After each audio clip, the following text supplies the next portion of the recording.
Life happens, and not always the way we expect it to. Every single day we face change, stress, and uncertainty.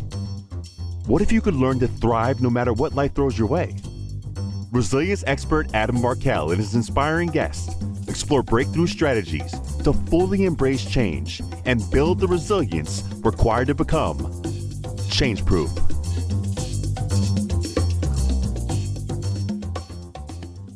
Oh, you're going to love my guest today on the Change Proof podcast. Martin Moore is a leadership performance expert. He is a guy who wrote a book called No Bullsht Leadership. I'm not bullshitting you when I say no. His title is No Bullsht Leadership. And more importantly than that, he has been sharing this message with leaders for many, many years all around the globe. He has an amazing podcast by that same name that has more than 2 million downloads in 100 companies. Martin Moore is up next on the Change Proof podcast. So Martin, I'm going to ask you something. You are a seasoned business leader and an author, and we're going to talk a lot about your new book today. And you have an extensive history and bio, CV, and all that good stuff. What's one thing that's not a part of your typical introduction or bio that you would love for people to know about you? Well, that's a really good question, Adam. I think the key thing is that I'm actually a university dropout. No, I don't purport to be as famous a university dropout as Bill Gates or some of the others, but I did drop out of law school when I was a young lad. And what happened after that was most interesting, because I bounced around the cocktail bars of Sydney for about 2 years, not doing anything much in particular to move my brain. But I learned so much about people and about human nature and about relationship interactions in that context. And that's when you see people both at their best and their worst. So I think that 2 years that I actually didn't study was probably one of the best educational segments of my adult life, really. You know, I just feel like I would be, I'd be kicking myself if I didn't follow the thread on that one. Just a minute. Yeah. So keep going, mate. No. We're gonna dig into the belly of the beast just a little bit. I spent a semester in York, England, and studying while I was at the University of Massachusetts, and I got to 10 bar there, which was a pretty unusual thing actually to have a Yank behind bar. I think I was just a novelty at first, and I don't know if they wanted somebody that could be a punching bag for the rugby guys. but I managed to sort of, I don't know, dig myself in under the skin there just a bit, and became quite tight with not just the innkeepers, but the other folks that were regulars as well. I loved it. And now have a funny enough daughter, our youngest daughter, who's in London, just getting her first pub experience. So Martin, I want to go back to what you just said, that you spent 2 years, I almost said 10 years, 2 years bouncing around in that scene and learned a lot about human nature and the like. I'd love to get a sense of maybe some of the things that you did learn, even one thing from that time, and how it translates to either to the work you do today or the things that you speak about in this brand new book, which, by the way, I have right here. It's an awesome book called No Bullsht Leadership. And Martin, I would love to get your take on it from the pub perspective to start. Well, there's a couple of things that strike me immediately. I think most important from my personal perspective was that I'd led a very sheltered life. I'd been brought up in a very stable, very favorable environment in a middle-class family in Sydney, Australia. I'd been to one of the top schools in Sydney. My parents weren't wealthy, but they really believed in the power of education. And so my brother and I attended one of the top all-boys schools in Sydney, and it just happened to be a full boarding school. So when I came out of that, I was incredibly advanced intellectually and academically, and incredibly stunted socially. I was like a 13-year-old in an 18-year-old's body. And so I spent those couple of years learning about what was going on in the world. And it never occurred to me that people didn't follow rules, weren't polite, that all of these things that you see when people are at their worst at 2:00 on a Saturday morning in a nightclub. And so I got to observe that firsthand. Now, what that taught me was, number one, I was shocked into thinking, hang on, not everyone's like me or the people that I've been growing up with. Number two, how do I know how to handle these things? How can I read people better to see what they're going to be like? Are they going to be fun? Are they going to be happy? Are they going to be angry? Are they going to be a problem? And to be able to read that in people just by the way they walk, their body language, the expression on their face was incredibly important in me developing my emotional intelligence, my ability to see people for how they were feeling as opposed to just look at it and look through them. So I think that was an incredibly important part of my growth for both human relationships and, of course, my leadership career. It develops your instincts on some level. Absolutely. Yeah. I mean, I grew up in the city. I was a kid from Queens, which is, I don't know if you know Queens, but it's a little suburb of Manhattan. And I had to learn pretty early on to be able to assess the danger, I'll say, in a situation fairly quickly. You walk into on the wrong block, you give somebody the wrong look. I mean, it could just be any number of things that could trigger a threat, let's say. Yeah, absolutely. Yeah. Interesting. So, you grew up in Sydney and obviously you got rid of the accent a while ago, right? Because you now live on the East Coast of the United States. I know I sound like a true Bostonian, don't I? Yeah, you do. The pack the car has not made it. The Australian isn't too far from that. We drop our R's as well. So we say park. So yeah, for sure. It's not too far off. No, not too far off. So I want to maybe get a little bit of history for people before we dive into the current body of work. And so where was your sort of first pivotal change? You obviously came out of school a little green with a lot of knowledge and information, as you said, but not quite worldly at that point. So you took these 2 years and you did develop emotional intelligence, your instincts about people and the like. And where did that ultimately, or where did that lead you to at that point? Well, I think at that point, Adam, I realized that even though I was having a lot of fun doing what I was doing, my brain was turning to porridge. And so I had to really think about what I was going to do with my life because I knew what I was doing was dead end. So funnily enough, I got into the burgeoning field of computer science and I became a software developer. Now, this was in the days long before coding and tech were cool. Like this is when it was still a geeky thing. And so I got into that. I was very good at maths, the logic of programming I used to enjoy. And I went to work for one of the big banks because in those days, the employers were the very big, banks and companies like American Express and so forth that had very large mainframe systems that required heavy processing. So I was one of those programmers back in the mid-'80s.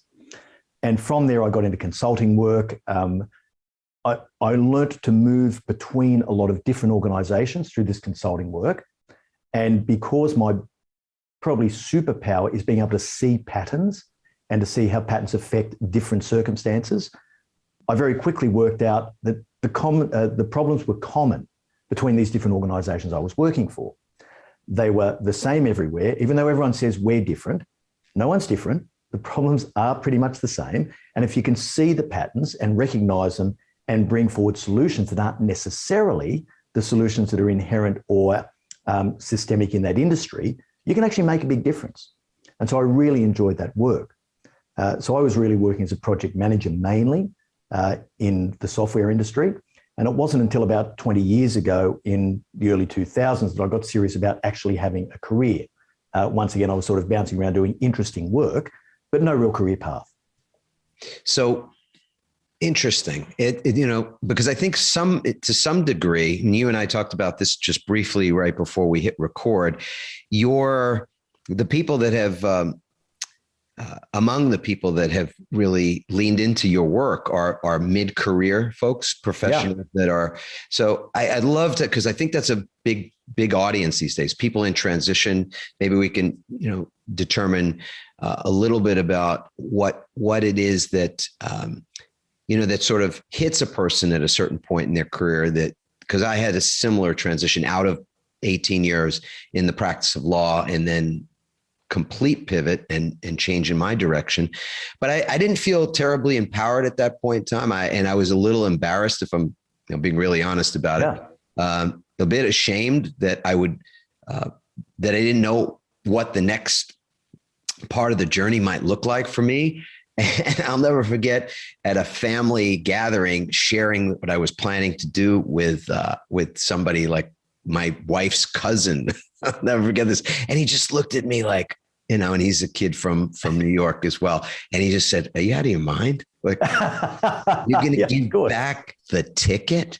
He literally says, like, you have a license to make money. Or he might have said steal money, frankly, at the time. But he says, "You're going to give back the ticket? What are you thinking, man?" So for sure. Yeah. And look, I think that comes with the maturity of just having worked and bounced around for a few years in any sort of industry or profession, Adam, because when you think about it, it's not until you start getting a few setbacks and disappointments, and I'm aware of your work on resilience, it's not until you start to see those things and respond to them that you really know what you're made of, and you start to work out what you really want. And so the reason we're sort of targeting that mid-career leader is because they've been in the game long enough to know that not everyone becomes a millionaire before 30. Life is harder than it looks. Leading other people is much harder than it sounds. And when you have to worry about people other than yourself, it's not just your own individual brilliance that takes you to where you want to go, then you've got some soul searching to do. Do I really want to do this? Yeah. Do I even like what I'm doing? And what everyone else tells me is success, which is go up that ladder and make more money in bigger roles and get the prestige and status and rewards of a large corporate career. Am I prepared to do that? And what am I going to sacrifice to do that? And so all of these questions start to arise. As much as anything else, the content that we put out there through our Business Your CEO Mentor, and certainly through the No Bullshit Leadership series, is all about testing people and giving them a line in the sand to think about what they're doing. Do you really want to be a leader? Like, if you want to be a leader, here's what it takes. Here's the obligations you have, and here's what it takes to be great. And if you want to do that, awesome, get into it. But if you don't, well, don't kid yourself you're a great leader, because you're not. So the concept of, I think it's a good time to just dive into it. So what is no bullshit leadership? We don't have to bullshit each other, right? Let's go right at it. No, we certainly don't, Adam. Well, look, let's start with what actually drove me in this purpose. Yeah. What I see is a dearth of strong, capable leadership. And in the last, I don't know how long ago it started happening, but it's evolved over the last 10 plus years, where the role and function of leadership has been almost completely disconnected from the need to get results. It's become about virtue signaling. Great leaders are humble. Great leaders are transparent. Great leaders are fallible. Great leaders have integrity, all of which is fine. There's nothing wrong with that at all. And in fact, some of these attributes are absolutely essential in a great leader. But there's no instruction book. It's just about aspiring to these noble virtues. And so we listen and we absorb the content and we identify with it and we become motivated and inspired. And then we do absolutely nothing. And so leadership was not improving patently. And so I saw this disconnect between leadership thinking, leadership education, and leadership content, and the results that weren't being achieved. So this is a reconnection of saying, okay, guys, if you want to be leaders, let's just face one fact. The number one job you have is to deliver value for all your stakeholders. Deliver value. I'm not just talking about the narrow financial value sense. You can create value from great environmental products that up your sustainability index. You can create value through having better competitor and customer intelligence. You can create a safer environment for your employees. It's a whole range of ways to create value.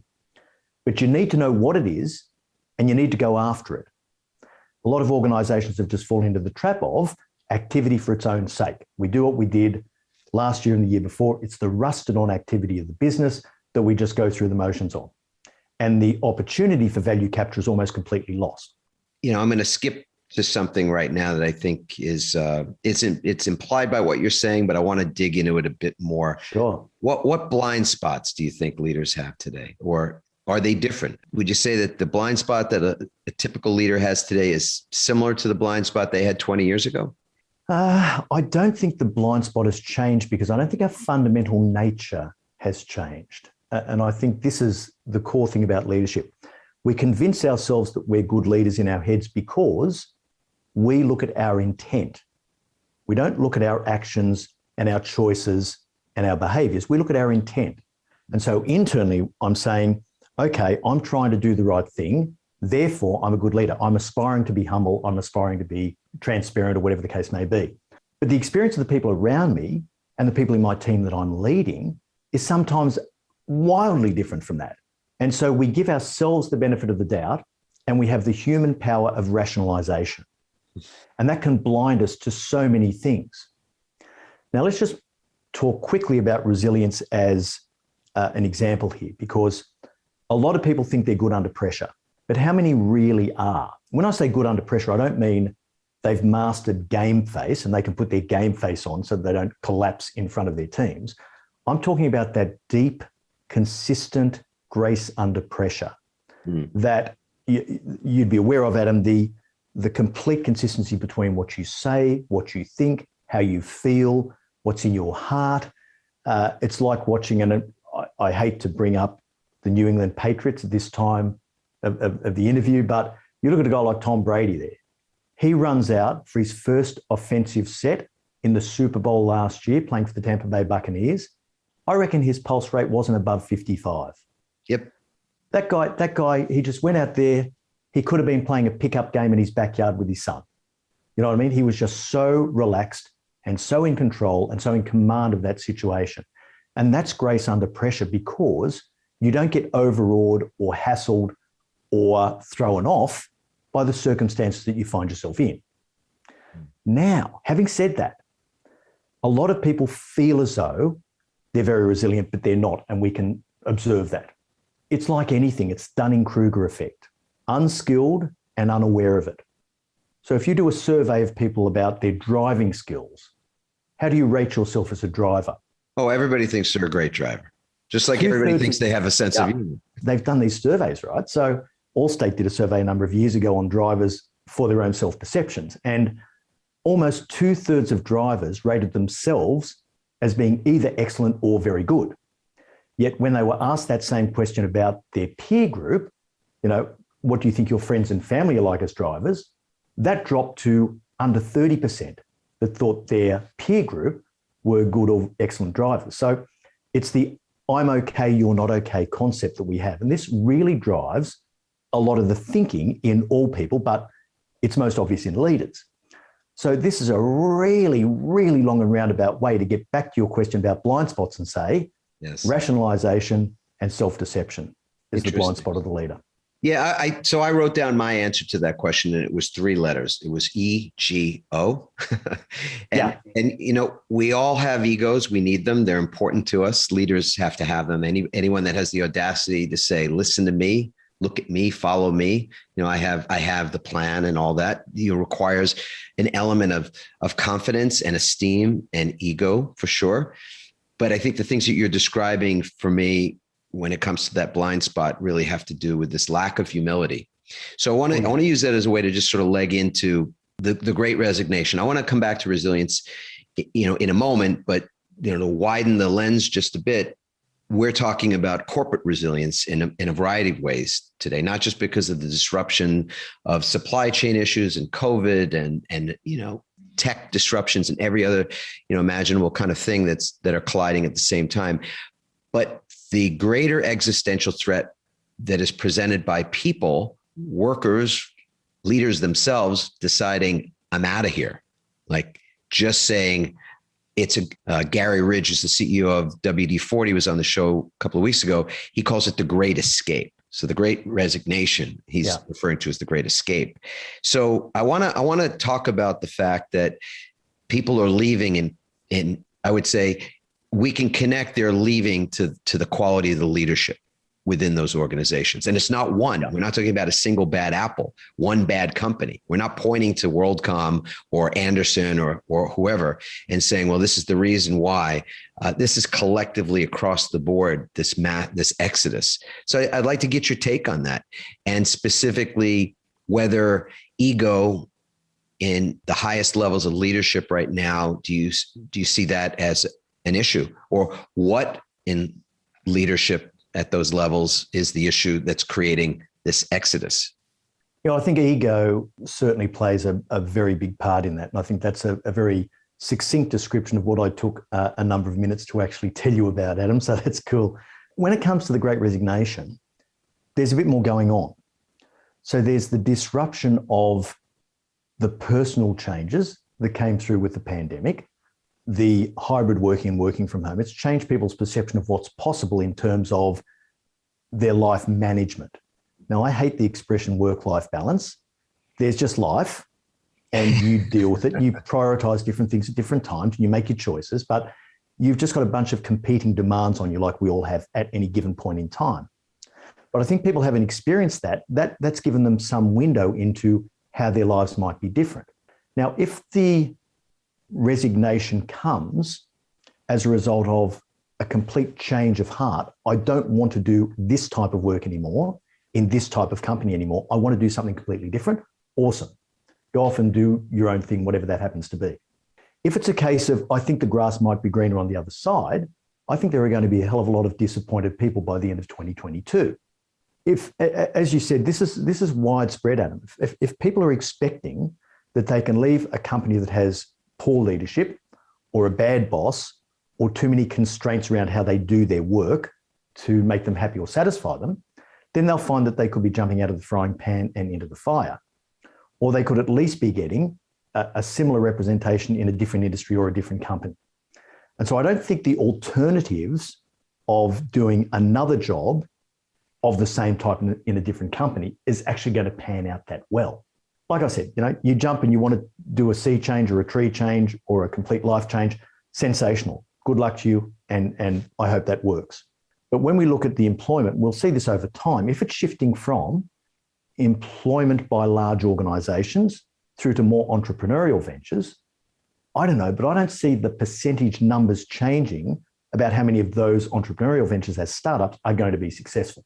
I think there's a percentage there of businesses that are going to thrive, businesses are going to grow, businesses are going to sort of bump along the bottom and survive, and plenty of them that are going to go out of business. So I think like anything else, the markets haven't changed substantially. I think the markets are still going to be very similar despite the supply chain disruptions that we've seen. And I think a lot of people are going to come back with their tails between their legs within 12 months. Interesting. I want to go back. The moment that I asked you that first question, you brought us to this 2-year period, between the end of your formal education and then moving on with your career and your life as a point where you were learning about people, learning about life. You were a bit green, and this was a part of your maturation. Do you think that leaders, I'm talking about companies these days that are new in the marketplace, startup tech and others. Yeah.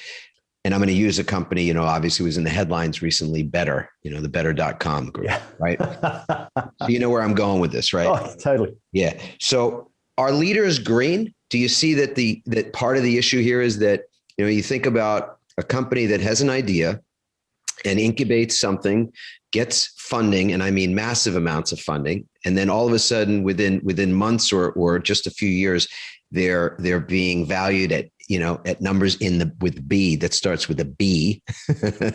And you've got leaders who've never led they've never led a Boy Scout troop before, but now they're leading hundreds and hundreds and thousands of people. Yeah. Is that an issue, do you see? It's a massive issue. I mean, the transition from being an individual contributor to being even just a frontline leader is a big transition. And I talk in my book about the transitions between the different layers of leadership and what you need to do to prepare yourself at any given level. And it's the speed of this growth in these companies where the founder could be just a tech head with an awesome idea and a bunch of smarts and talent, and they go and get some funding, and before they know it, they're leading large groups of people, as you say. And so their preparedness for that and the tools that they have to equip themselves for that are virtually non-existent. And so we've seen a number of these founders who've grown big businesses, and we're talking things like Uber and so forth, that have just literally fallen out because they've never grown themselves at the same pace they've grown the business. And I believe there is a real need to grow yourself as a leader to handle the demands of leading that many people. Yeah. And I'm curious, do you feel that your book also bridges that gap a bit as well? Would help a young leader or a green leader to develop a bit more of the insight or awareness or a sense of what, what their blind spot might be. I mean, it's easy to just say ego because it conveys a lot of things, but we know it's the smallest of things within that frame of reference that we're talking about. How it is that how do you see compassion? What's the place for compassion, or is there a place for compassion in your leadership? How it is that you give and receive feedback. Who holds you accountable? I mean, there's so many sort of nuance. It's a nuanced conversation. Does your book meet some of that, or bridge some of that gap for leaders? I don't think I've got a simple answer to that. Of course, the obvious answer would be to say, Adam, of course, come and buy this book. It's the best thing it's ever written, right?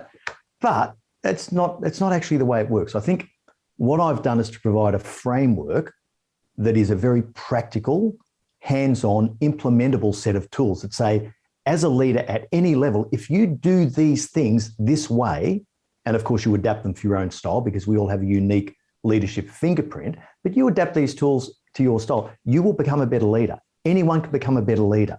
Some people find it easier than others and have more natural aptitude, but you can pick this up and go start to finish across this book, and you can make a difference to how you lead and the people you lead.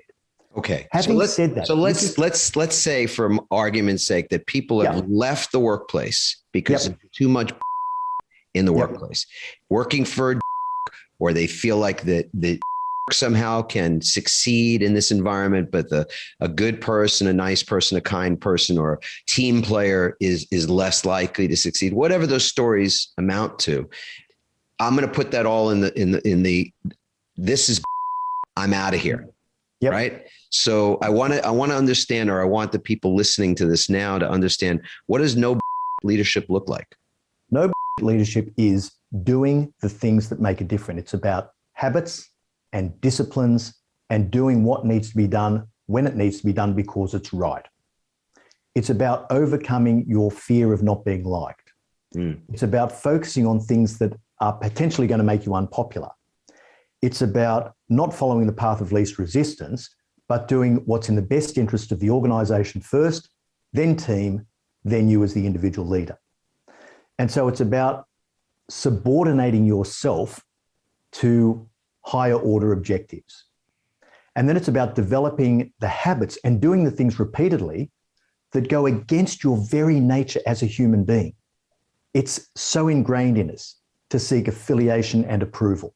It's part of who we are. It's in our DNA. And when you look at our fight or flight responses that we're all programmed with, being able to overcome those, to be calm and rational and level, to be a leader who can actually do what needs to be done when it needs to be done with strength, but also with empathy, that's the key to it. The no bullshit leader doesn't make excuses about why they're not doing things. The older I got in my corporate career, I got to tell you, Adam, every excuse that ever came across my desk just started to sound like the dog ate my homework. That's all it sounded like. Didn't matter what was coming out of their mouth. All was going through my head was, yeah, the dog ate your homework, dude. I'm with you. So, it's about not compromising. It's about taking accountability for what you do. And fortunately, one of the things about my very early upbringing was that was instilled in me very deeply. And so that wasn't a huge leap for me to make. But the 7 pillars of the framework I have in No Bullshit Leadership are all about doing the things, taking the actions that make a difference to the people around you and a difference to the organization that's paying your way. Yeah. I want to go back to resilience for a moment because, everybody makes mistakes, and we're living, I'm going to try to connect these things. You let me know if I'm really off base here. When you were saying at the very beginning that one of the issues that you see in leadership today is that people are more interested in virtue signaling than they are in genuine leading. To me, in my role, having been a leader for a number of years, CEO, and in other roles that impacted people directly, I find that my biggest mistakes were sometimes just not owning my biggest mistakes and owning them more quickly, honestly, being more transparent about the mistakes. And at the time I thought I was being transparent, and in hindsight, not so much, or not as much as could have been. So humility is a big component of what I think successful leadership looks like. And that is sometimes saying, hey, you know what, we've done it, not gotten it right, but we're going to get it right. And here's how we're going to get it right, and all that kind of thing. And that, to me, the mark of a resilient leader is one that grows from everything, that everything is net growth. Everything is net positive. Even the worst of things, the things that you would never in a million years invite into your life or into your workplace or what have you, are still opportunities for growth. And I guess I want to understand, how you have been resilient and how you define it. And if it's similar or not, I'm really open to kind of learning from your example as well. Everybody has a different definition. It's funny enough. So I really want to get yours. Yeah, okay. Well, let me, you might need to redirect me here a little bit. Let me just start with how I define resilience. And for me, it's that ability to handle whatever life throws at you in any context, and to do it calmly and without panic and with grace. So the more you can acquire this state of grace under pressure, and probably one of the key realizations for me over the years was that there are very few things that are fatal. Almost everything turns out okay in the end. And so knowing deep down in my heart of hearts that whatever we're going through now, that's okay. In a month, this is going to look like a blip on the radar. I won't remember this in a month, let alone worry about it. So for me, the ability to preemptively do that perspective assessment is really important. I can stand in the face of an absolute crisis when it's going on and just go, okay, guys, we know that in a month's time, this is not going to be an issue for us. There's going to be no material impact on our financial situation. There'll be no reputational damage. I've got a team of incredibly smart and capable people here, and I trust you guys to sort this out. And when those words would come out of my mouth, Adam, people looked in my eyes and they knew I meant it. They knew that I genuinely was relaxed because I trusted them, because I had spent a lot of time selecting and grooming and mentoring and trusting and pushing and stretching these guys who worked for me, that I had confidence. I knew what their limits were. I knew what the extent of their capabilities were, and I knew that they would solve that problem, and I'd have to lose 1 minute of sleep over it. And so that knowledge of the fact that everything is going to be okay because I've done the work already, that gives you an incredible amount of confidence, and for me, build an enormous amount of resilience. It's interesting because the future will always teach us something if we ask the future for wisdom. The wisdom is always that, as you said, the present is going to be a blessing in some way. The present will provide an opportunity for growth, and we will ultimately be better, even if it doesn't feel that way in the moment. And so many people, I think now in particular, are struggling with the uncertainty, the ever-present uncertainty. Our book, Change Proof, is a book about how you work with and leverage and embrace uncertainty as a powerful tool. But ultimately, you have to see what's happening in a certain way without judgment so that it can be accepted. Not that you give up working on making changes to things that are happening, but that you're not operating from a place of fear of those things. And I think so often it is that we operate from that place of fear about it becoming an annihilation, like you said, that it wipe us out, that we miss the wisdom that the future would share with us. So I want to find out, before I ask this other question, I want to get to how it is that you have dealt with change. Do you have a process for working with change? I think from my perspective, I'm extremely change tolerant. And in fact, I welcome change. I love being in a state of constant challenge. I love the excitement and opportunity that change brings. So when we see a very uncertain and ambiguous and complex environment, I look at that and I go, oh, wow, that is laden with opportunity. It doesn't occur to me to be afraid of it. And I think the reason for that is because over many, many years, I've just had the opportunity to push those barriers a little bit at a time in a safe way where I go, okay, well, that actually worked out all right. I know that, a few months ago, I was really afraid about what might happen in this outcome. I was really uncertain. I was really nervous and anxious about it, and it all worked out okay. Now, if you can actually do that enough times, as I said before, you just get this sense of it's all going to be fine. And I guess without wanting to be fatalistic about stuff, they say that everything happens for a reason. And I've developed this belief too that whatever happens by definition is the right thing because it happened. And so this is sort of a weird head spinner in a way. But I remember a deal that we'd spent a number of years working on when I was in corporate life a number of years ago. We'd spent a number of years working on this massive acquisition transaction. And at the 11th hour, it fell over. And the team I was leading was absolutely distraught that this deal had fallen over and that we weren't going to be able to do the deal. And I just smiled and said, we've just dodged a bullet. And they said, what do you mean? And I said, well, if the deal was right for us, it would have actually consummated, it would have gone ahead. The fact that it didn't go ahead means, by definition, that it wasn't the right deal for us. There was something in there that we hadn't seen yet, or some circumstance that hadn't cropped up that would have cropped up further down the track that would have hurt us. And that's why it didn't happen. And so that belief that, whatever happened was the right thing is sort of weirdly comforting. It is. I mean, it's powerful to adopt the philosophy. And I think it is in many ways mindset. It's a philosophy that everything that's happening is required. And therefore you can be comfortable, comfort, not in the sense of not acting or being paralyzed or something, but being calm, as you said, being easeful, being able to be on grace instead of being on guard. Yeah. Which is an interesting, just energetic shift. How do you exist in ambiguity? How do you be comfortable with ambiguity? I mean, because that's, if you're going to interview somebody today for almost any position, but certainly one of high leadership, that might be the first question I'd ask them. How comfortable are you with ambiguity? Because and that's the world we're living in. It totally is. And this is why one of my 7 pillars of leadership is about ambiguity, mastering ambiguity. The higher up you go, the less certainty there is. And I've said for a number of years that the older I get, the less certain I am about practically everything.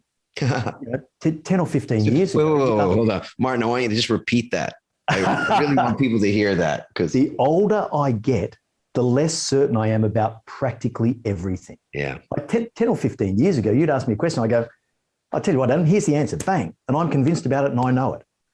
But these days, I just get to see all of these nuances and shades of grey. And I just go, well, I believe this, but then there's this thing over here and I can really see their perspective and I can understand why people think like that. And I might be missing something over here. So all of a sudden, I've just become grossly indecisive.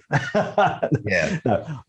You don't need it to mess with your decisiveness, but still recognizing how much grey there is in the world and always maintaining that curiosity, the ability to question everything and to question your most fundamental beliefs, which is where I've managed to get myself to. And funnily enough, I feel much better as a person in not having really stringent views about anything and not being strident in my beliefs, but by always looking at the possibility that something else might be true. Yes. And, Iger recently announced he's, leaving. And the reason, which I thought was really very much what you're talking about, is stating an inability to listen or to sort of stop really accepting other people's ideas as possible, meaning that he just stopped kind of acknowledging that he might not have the answer or that he might not be the most knowledgeable person in the room about something. And to have the self-awareness to recognize, hey, I'm not listening anymore. I'm not listening the way I used to listen is quite a remarkable example of what self-leadership and self-awareness and emotional intelligence actually looks like. But yeah, I agree so wholeheartedly that the longer you live, sometimes the less definite you are about things, the less certain you are. But I don't feel like that. Just as you said, I don't feel indecisive as a result of it. I feel like there's just more humility and perhaps a greater willingness to listen. That's a skill I'm still working on, frankly. Well, listening is a skill we'll all challenge ourselves with forever, hopefully, until the day we die, because we're driven to absorb, affirm, and reprocess. what comes into our sphere of vision. And so because we're doing that process all the time, it's very difficult to listen to someone completely and intently in every single way, not just the words, but to watch every single nuance in the facial expression and so forth, and to not be doing your own processing to incorporate that and integrate it with your own belief system at the same time. That takes incredible discipline. It's incredibly difficult to do. And like you, it's a journey for me. I could be a much better listener than I am. There's absolutely no doubt about it. All right, brother. We're in the club. Totally. We join this. This is why, in my view, we lose a huge amount with virtual communication and not having this face-to-face stuff. Because as a senior leader, I used to rely on being able to see the smallest changes in facial expression when I was having serious conversations with the people who worked for me, to be able to say, oh, hang on, Adam, that looks like that hit a raw nerve for you. Can you tell me what's going on for you? Yeah. Or, hey, you seem really proud about that achievement. Hey, tell me about it because you seem really proud about that. So to be able to see those little nuances in body language and facial expression, I think are incredibly valuable in the communication quality that we have. I agree. I mean, the nonverbal communication is a big deal. And there's so many things that are being lost as well as gained. I mean, it's really a mixed bag when it comes to the remote work or hybrid work environment. It's a broad question, but I ask you anyway, what do you see? How do you answer the question, what is the future of work? The future of work? Well, look, I think work itself will change naturally just through technology, and it's been changing since the Industrial Revolution quite rapidly.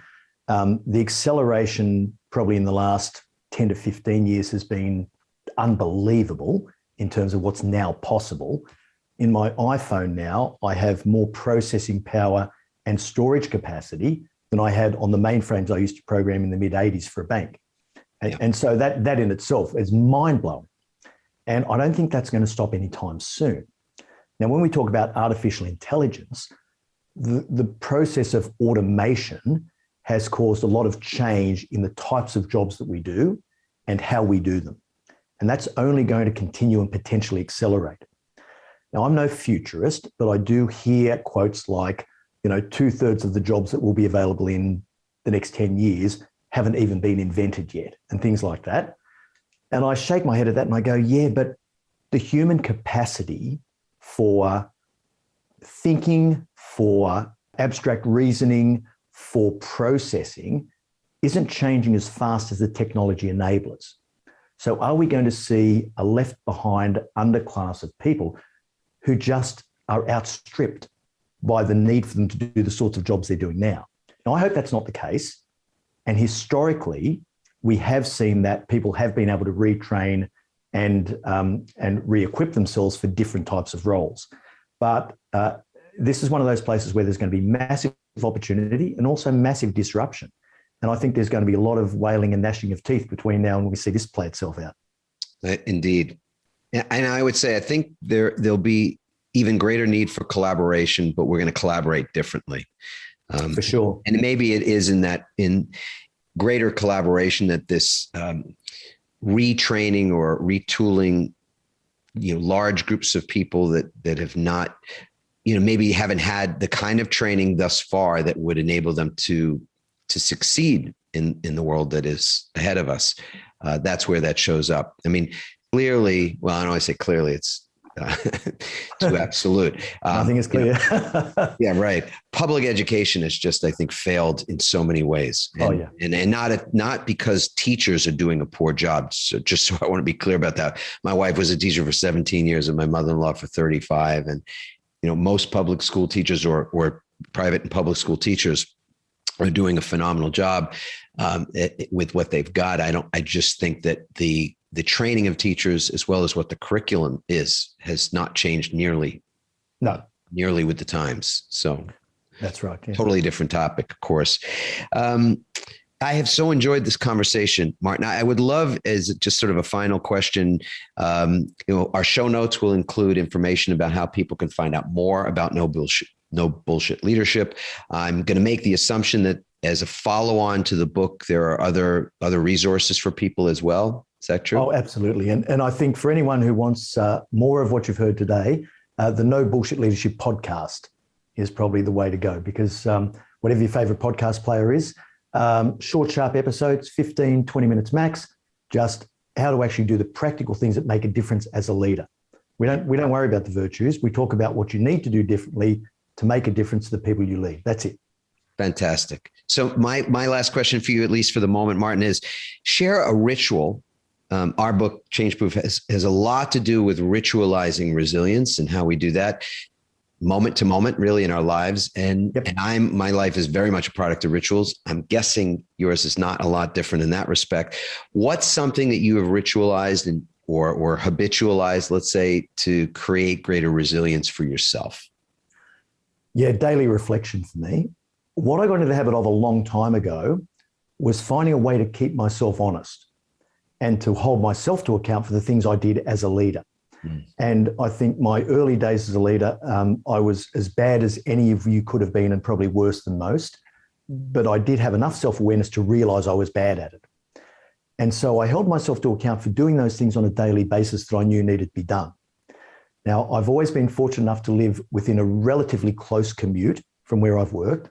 And so driving home 20 minutes or half an hour, I'd sit in my car and I would reflect about my day. And the key question was, what did I avoid today that I know I should have done? That was the key question. And then everything else flowed from that.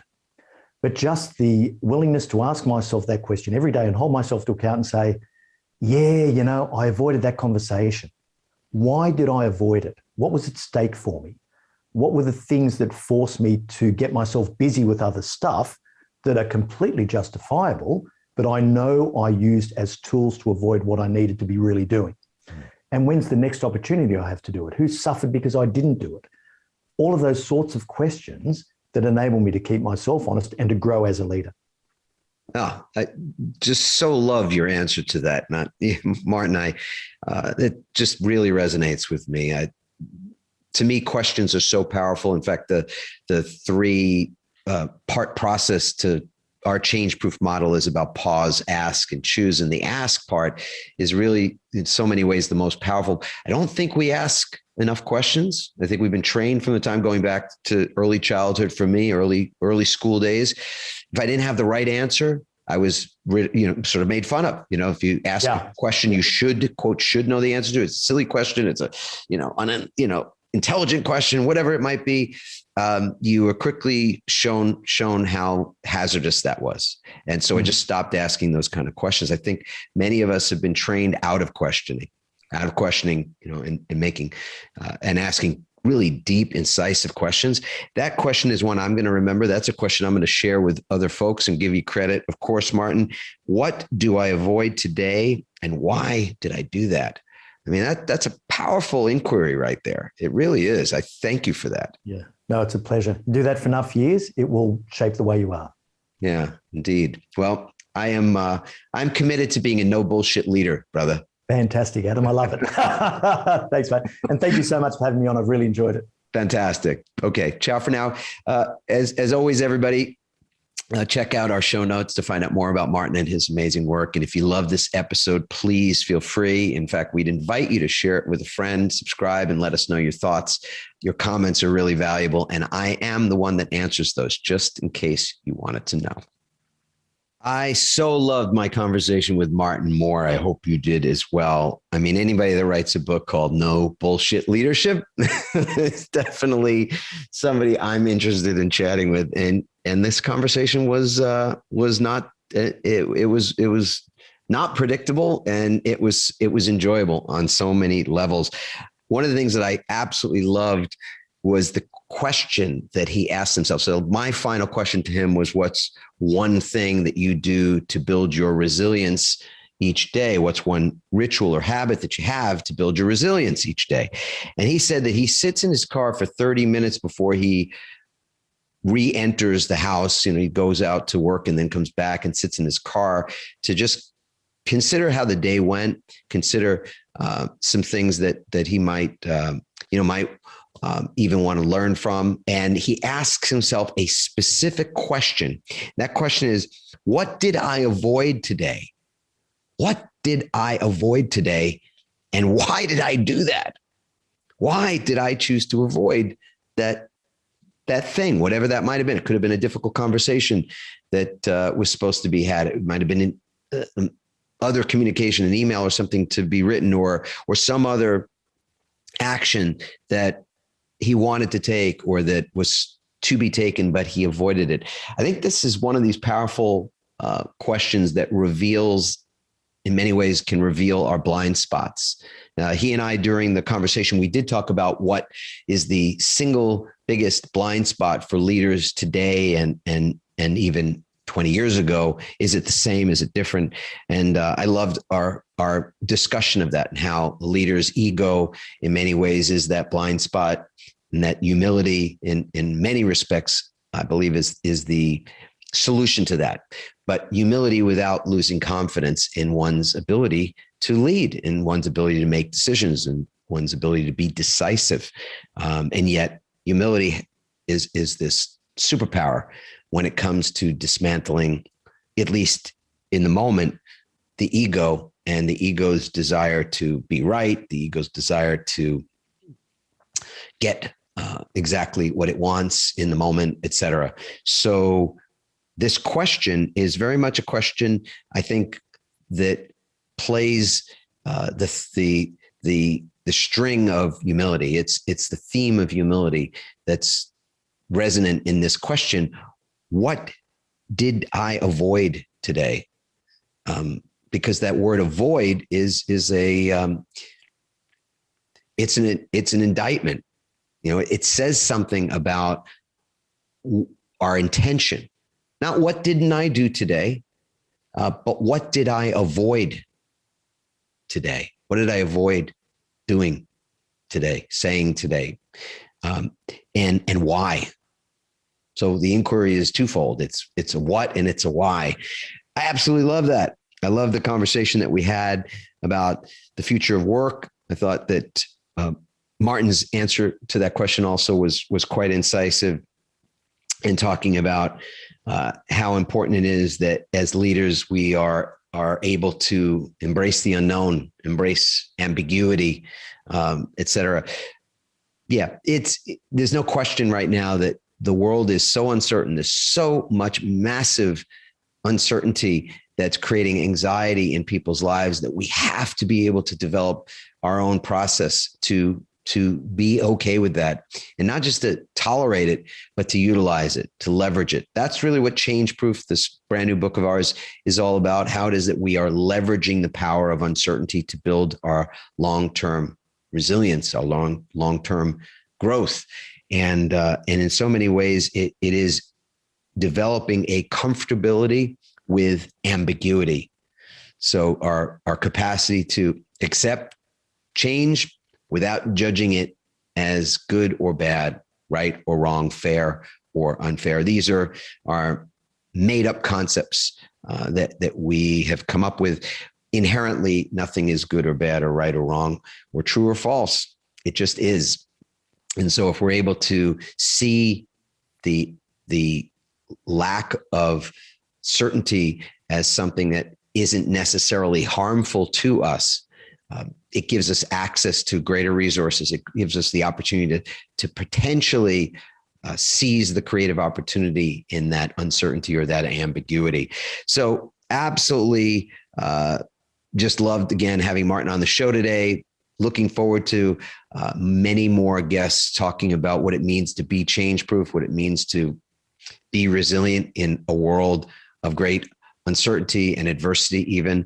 And we'd love to get your comments. If you've got guests that you suggest that we invite onto the show, we'd love to hear from you. If you have comments, suggestions, feedback, again, it's all welcome. And we love you for doing it.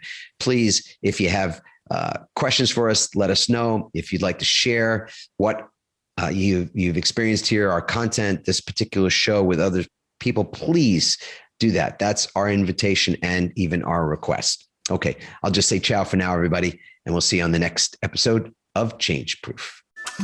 Thanks for listening, everyone. We hope you now have even more tools and greater insights to build resilience and become change proof. Help us inspire others by sharing this episode and leaving your comments over at adammarkel.com/podcast.